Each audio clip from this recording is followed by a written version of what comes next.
हुई है।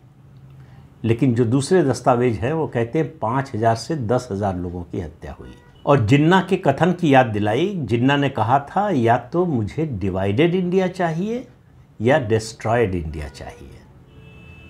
ये जिन्ना ने कहा था, किसी छोटे मोटे मुस्लिम लीग के नेता ने नहीं कहा था। फिर शंकर शरण जिक्र करते हैं 2002 में जो गोधरा की घटना हुई, जिसमें कारसेवकों से भरी बोगी को जला दिया गया, जिंदा दिया गया। कांग्रेस पार्टी ने इसकी निंदा तक नहीं की। इसके अलावा टारगेटेड वायलेंस प्रिवेंशन बिल जो लेकर आ रही थी मनमोहन सोनिया की सरकार, उसमें हिंदुओं को स्थायी रूप से दंगाई और मुसलमानों को स्थायी रूप से विक्टिम बताने की कोशिश की गई थी। वो कानून अगर पास हो जाता संसद से, जिसे भाजपा के विरोध के कारण कांग्रेस पास नहीं करवा पाई, तो स्थायी रूप से हर प्रदेश में हर जगह पर जहाँ भी सांप्रदायिक दंगा होता, वहाँ हिंदुओं की संख्या, वो बहुसंख्यक हैं या अल्पसंख्यक, इससे कोई फर्क नहीं पड़ता।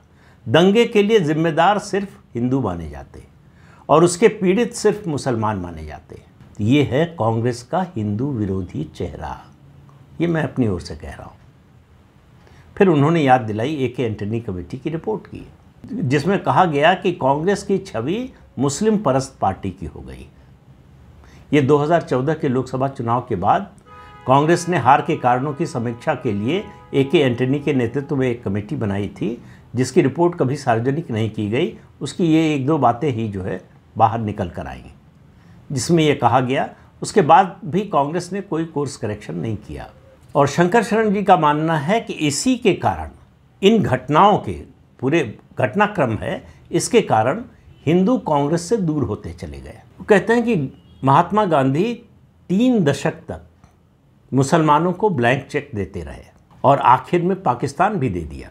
नेहरू ने बाद में कहा कि अगर गांधी जी हमें रोकते तो हम संघर्ष करते और इंतज़ार करते। अब गांधी ने क्यों नहीं रोका, नेहरू ने क्यों नहीं उन पर दबाव डाला और उनके साथियों ने कि वो रोके, विभाजन न होने दे, इसके बारे में कोई जानकारी तो है नहीं।